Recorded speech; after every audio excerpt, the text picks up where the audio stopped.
I was very afraid to do this video. I was told, have you seen the Amber Cox press conference from yesterday at Media Day?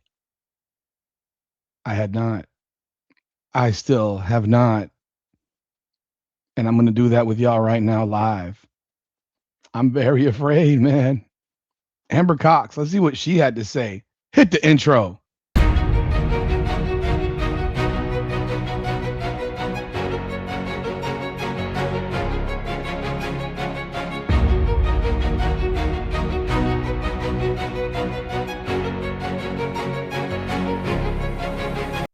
Welcome back, everyone, to another edition of Her Game, Her Way Women's Basketball, powered by Come On Now, the podcast. I am your host, Rudy Rodriguez Showmont. We're doing this in collaboration with Indiana Fever Unfiltered. Yes, I'm making the announcement right now. We created the Indiana Fever Unfiltered channel. So subscribe there right now because I'm going to have all this stuff going back and forth. But you wanted Indiana Fever Unfiltered. I'm bringing it to you, man. And I'm bringing it unfiltered, as you know. Let's jump right on in. I have not seen any of this interview. I am very, very afraid to see what this lady said yesterday. I can only imagine. I'm sure it mimics a lot of the Stephanie White stuff. But let's take a listen to Amber Cox, and we will see what she has to say. Remember, like, subscribe, follow, hit the bell, follow us on social. Appreciate y'all so very, very much. God bless. Let's go. Yeah, I was going back and looking at sort of what has happened in the time frame, and it is shocking to think that the expansion draft was on April 3rd, which was 19 days ago.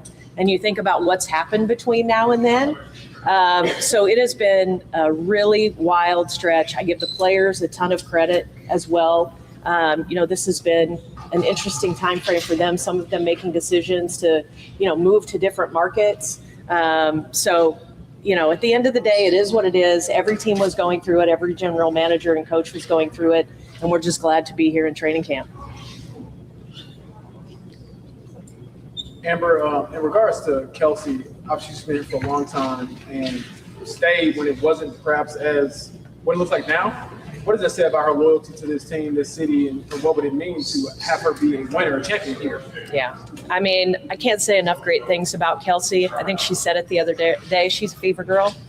She's the heart of this team, and you think about, everything this franchise and this team has gone through to get to this point, to really put itself in a position, to be a contender.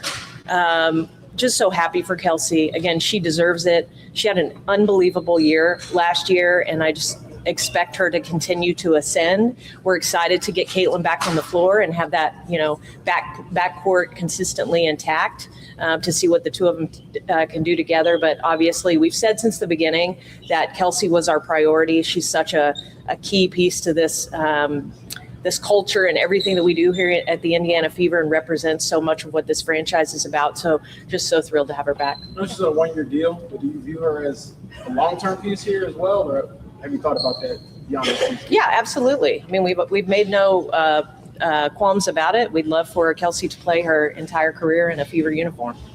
Candace and Tony. Hi, Amber. Man, the love for Kelsey Mitchell between Stephanie White and Amber Cox is profound. They really want to build this team around her, in my opinion. I got to be honest. Every time they speak about Kelsey Mitchell, they are showing admiration and love that is really over the top. But, not surprised. Not surprised at all. Let's continue. This is similar to what Stephanie White said. Kelsey, huge part of the culture, huge part of the core. But I believe Sophie said something recently about how important it is to have just locker room people on a team. So when you're constructing this roster about keeping the core together, what was your thinking in just bringing in, that person is great because that person will be great just with the other girls? Well, I give a lot of credit to the players, and you've heard it from them throughout this week, talking about how they were in communication with each other through the off season, and they really had a desire to stay together. So, they really drove a lot of that and made some of the chaos of free agency made my job easier, right? Because they wanted to be here. So when you're talking to Kelsey, when you're talking to Lexi and Sophie, and even Damaris Dantas, who's now been here for 2 seasons, those are people who really wanted to be back here. and had opportunities to go elsewhere in some cases. So it's a credit to them. And then it was about, yes, finding those complementary pieces, not only in the locker room, but with the way we want to play. We want to play up tempo. Offensively, we were still really strong last year, even without Caitlin on the floor. That's a credit to everybody that pulled on a Fever uniform last year and the job that they did, a job that our coaching staff did. But we really wanted to shore up some things, defensively. We obviously want players who can get up and down the floor and really run. Rebounding was a real focus. And we feel like we've brought in these complementary pieces, not only for the locker room, but also for what they can do on the court. Who are the complementary pieces for rebounding? Who? 6'1", Maisha Hines-Allen, Monique Billings, who's a backup. Who are the crazy pieces that you brought in to rebound the basketball? I mean, you're still a very, very small team. You drafted 5'8" guards. You drafted smalls. You got small players in free agency. Who in the world did you bring in that's supposed to magically be this rebounder? Who you want to be an up-tempo team? I thought so. I thought that's why Caitlin Clark got drafted, was to push the tempo, but you didn't really push tempo a lot last year. You kind of were more methodical, and you were crediting so many players from last year, but yet you didn't bring any of them back. The only players you brought back were Kelsey Mitchell, Lexi Hull, Sophie Cunningham, and then you disrespected Sophie Cunningham with a 1-year deal. I mean, you didn't bring back Odyssey Sims. You didn't bring back Aaron McDonald. Those players helped you get there. And those players are players you picked up down the stretch, and you probably could have got them for cheap, but instead you'd rather pay more money for players that are not as good. I don't know. To sit here and say that you so happy with all that stuff, but then you don't bring those players back to try to run it back with those players, and then go get players that, again, I don't know what the hell she's talking about, because you're just the same size, if not smaller, than last season. Let's continue. As well. So Tony, Chloe, Colin. Hey, for just the sheer volume of injuries you guys dealt with last year, how did that change, one, the way you guys handle your strength and conditioning and staff, and two, the way you went through free agency with building this team? Yeah, we're really excited about it's wonderful things happening in the W, and part of that is just adding additional resources. So we had some people depart from our team, so we've added some new people and just added positions. So really thinking about bringing in the very best of the best. We want this to be the best experience possible from top to bottom for every single player. Make sure they have every single resources for medical, performance, recovery. And we feel like we've accomplished that for sure. In terms of roster construction, I think we're in the now. Last year was last year, but we also want to be really smart about how we're playing these players. The one thing that we do go back to is Kelsey playing until literally the wheels fall off. God, I thought Stephanie was bad. This is crazy. This is crazy. Your roster construction stinks. You don't have a team that actually has a starting power forward. You have, I would say, basically two backups at small forward. I like Sophie Cunningham, but she's a backup. If you had a great small forward, if you had a standard small forward, she'd be a backup. So you have two backups at small forward, and you have no backup. You have no real backup center. So you have all these things involved, and you don't have certain positions. Your construction of your roster stinks, and you're saying that you ran Kelsey till her wheels fell off. Well, why didn't the wheels fall off of Leah Boston? Why didn't they fall off of Lexi Hull? They played all the games. Why didn't their wheels fall off? Or they played almost all the games. Why didn't their wheels fall off? Because it's pretty weird to see that her wheels fell off, and she played less minutes last year than she played the year before. And I know they played some more games because they went further into the playoffs. But acting as if I don't know. I think they're being really dramatic about how what happened, because I'm sure if she played that again this year, I'm sure it would be the same would not happen. So kind of a freakish situation, and you're turning it into, we don't want to play the players. She played less minutes. She played 31 minutes, man. Like stop. She literally sat for 25% of the game. which is, her words there. We want to make sure that these players are fresh at the end of the year and when we get to the playoffs. So making sure we've got quality depth at every single position. We've got a couple of players who are coming back from injuries that we want to make sure we give them ample time to ramp back up. They're cleared, but we don't want to run them in the ground early. So we're really smart about that. Want to make sure that, again, early in the season and through the midway point, we're playing every other day. We've got ample, depth to be able to support everybody's health throughout the course of the season. Again, what are we? We're doing load management here. Okay, they are officially bringing load management into the WNBA. I mean, you cannot make this up. This is what we're doing. We're bringing load management into the WNBA because Kelsey Mitchell fell out at the end of the season, and Caitlin Clark was hurt.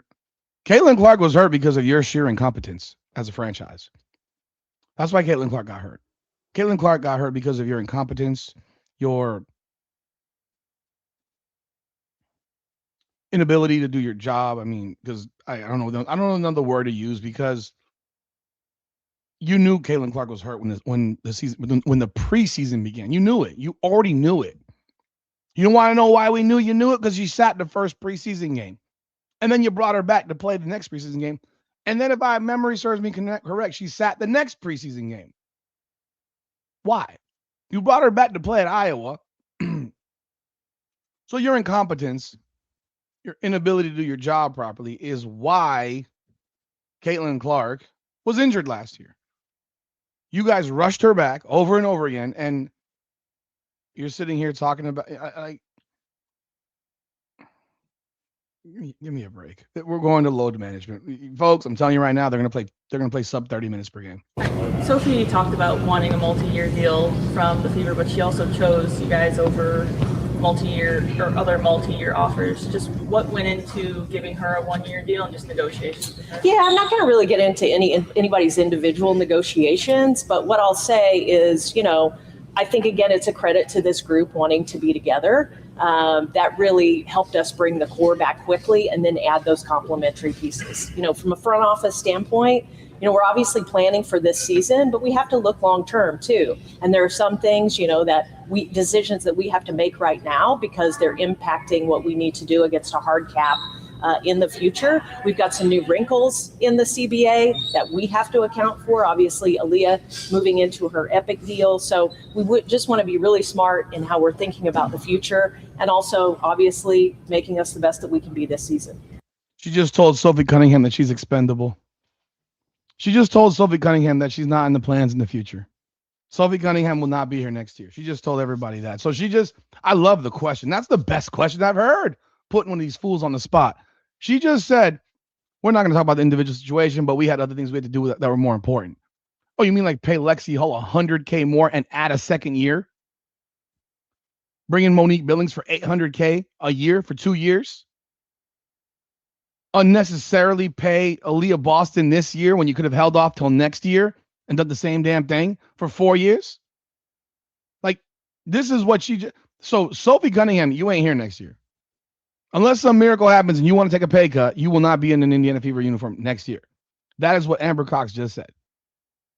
That girl turned down more money, more years to come back to this team, and she wants to credit herself and the environment. No, you credit the players. Yeah. Sophie Cunningham wants to be on a team that she thinks can win. I got that. I understand that. And you still insulted her with the deal you gave her. 1 year, $665. You probably could have got her for 3 for $600 a piece at 1.8, or maybe even 1.5. Maybe you could have. I don't know, but you just told her what you think of her. Following from Sports Amber, you mentioned the changes in the CBA. I wanted to know if there were specific changes in the way that CBA was run that made you have to adjust or change your philosophy in terms of building. I wouldn't say philosophically there were any changes. I mean, the Epic piece was a new one that obviously impacts us right out of the gate that we had to adjust to. But really, you're going into free agency. You had 100 plus free agents. So we knew we had to, have our target list, be ready to go. You don't really know what the cap is going to be, but you kind of have, you're going to have a max salary in there somewhere, and it's going to be a multiplier of what it was last year. So you plan as much as you possibly can. We did a million different scenarios, and we felt really prepared when the time came. And, I feel like over the last 19 days, what we've been able to accomplish is really a testament to that. To wrap up, I'll Elliot and then Kelsey. Hi. A few international prospects have been coming to the league in the past few years. I think about Dominic Malonga, our fan. Has your approach of international scouting changed over the last few years? Hasn't really changed. I mean, one thing about the WNBA, especially for new fans, this has been a really international league for a long time. Players have been playing overseas, so general managers, all of us have a real awareness of players overseas. I think what you're seeing is more of those players coming consistently. So we are constantly scouting internationally. We're constantly scouting domestically. It's exciting to see so many new prospects coming in. Of course, as we move forward and we're scouting for future seasons and drafts, we'll definitely consider all of those prospects, to be in a Fever uniform. You're scouting so much that you let Cody McMahon go to number 11. You're scouting so much that there are players that you don't even know about that didn't get drafted that are probably better than players in the top 15. Your entire league just drafted 12 role players. In college role players, and you're telling me that you scout thoroughly, you scout internationally. These international players are lesser players than college players. What are we talking about here? Can we stop this? Yes, I'm saying it again. Division I college basketball players are largely better than the international players that are 19, 20, 21 years old. I don't give a darn what you think. I'm telling you right now, they are better. The ones from this country are better. They're better. There's a reason that when the players from this country go over to Europe to play or overseas to play, they dominate. They dominate. God almighty. Last one, Kelsey. Amber, just want to ask you specifically about Mo, signing her to a 2-year deal. Just what jumped out to you about her, and how do you feel like? Is that the same reporter? Did the same reporter now ask 2 contract questions? Oh, I love it. Oh, I love it. Yeah. Why did you sign a career backup to a 2-year, $1.6 million deal? Please tell us why. She fits in with this group. One of the stats from last season is I think we were like 9th in the league and finishing around the rim. Mo's was ranked 3rd in the league in terms of finishing around the rim. So we were really excited to add her. And then you kind of shots fired at Aaliyah Boston. You can't make layups around the basket, Aaliyah. Finishing around the rim. You're big, cannot make baskets around the rim. That's the message right there. Aaliyah Boston doesn't make baskets around the rim. Monique Billings was 3rd in the league. All right, great. She only played 20 minutes a game, bro. Whatever. She was a backup. Like, what are we doing?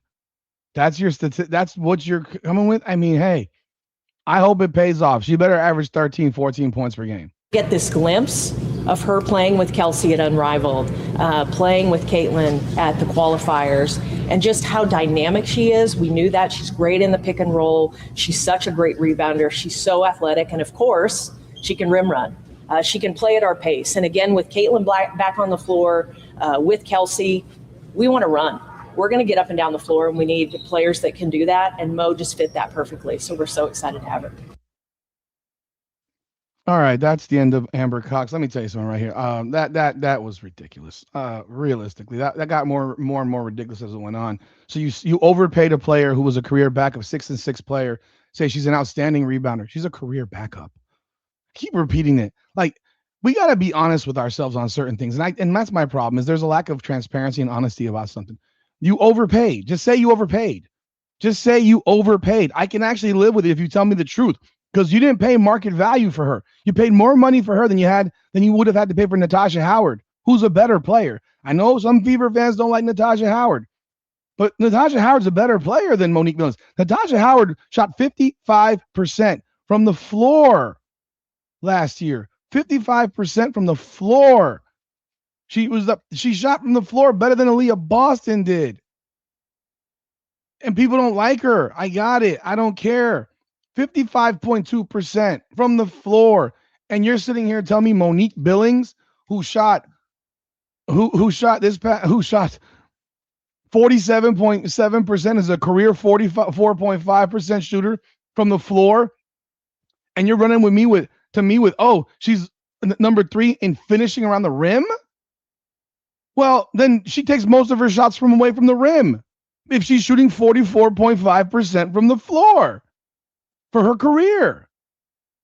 And even last year, 47.7, the year before, 43.4. I mean, she had a year where she was a 40.7% shooter. So you just told me a stat that basically tells me she might get one layup a game at the rim. Last year, she played 18.2 minutes. She only played 26 games. It's a career 6-6. You overpaid. And you now tell me that she's so dynamic? Well, why didn't Atlanta, Dallas, Phoenix, or Golden State find her to be so dynamic? We all know why she ended up on Team USA. There was nobody left to grab because they were late. People got hurt and they were late and picking people up. And you're telling me now that because of what you saw in Unrivaled with Kelsey Mitchell in 3-on-3 basketball and spot minutes with Caitlin Clark on Team USA, that is why you would add Monique Billings at that price? That's not logical. You were playing bums on Team USA.